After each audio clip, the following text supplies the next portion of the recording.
Outside Patrick Ryan's Homosassa home are hints of what's inside. Beyond the front door, a proud display of hats, pictures, medals, and a small model of a landing craft similar to those on which this now 94-year-old veteran carried American troops into 6 different invasions.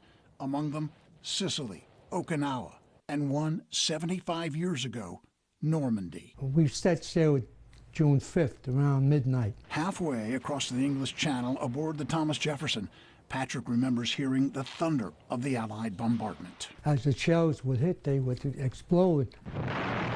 As they crept closer to destiny that morning, no one slept. Everybody's shaking. You never know what's going to happen, you know? His ship laid anchor off Omaha Beach. And they said, you're going to see thousands of ships. And we did. In the pre-dawn dark, it was time. There was so much time lost trying to load because the damn boats were going like this, and these poor guys trying to climb into them. Patrick, from Brooklyn, says he rarely met the soldiers. His eyes welled a bit at the thought of one. He said, well, I live in Jersey. He said, I wonder if you could do me a favor. And I said, sure. He said, would you give my mother my watch? I never heard if the guy made it. His landing craft loaded with roughly 30 soldiers. The first wave headed to the beach.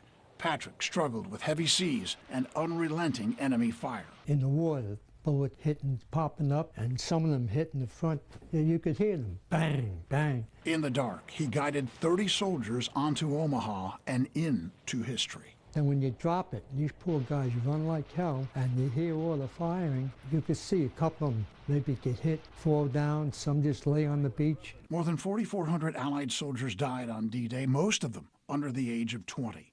His landing craft empty, Patrick returned to the Thomas Jefferson for more. Guys I knew that were aboard ship with me and some of them got hit and never came back. So that's kind of hard. Unlike many on D-Day, Patrick Ryan made it home.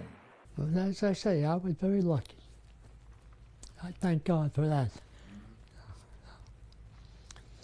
I don't know what else to tell you. That's enough. Thank you. For Veterans Voices, I'm Steve Andrews.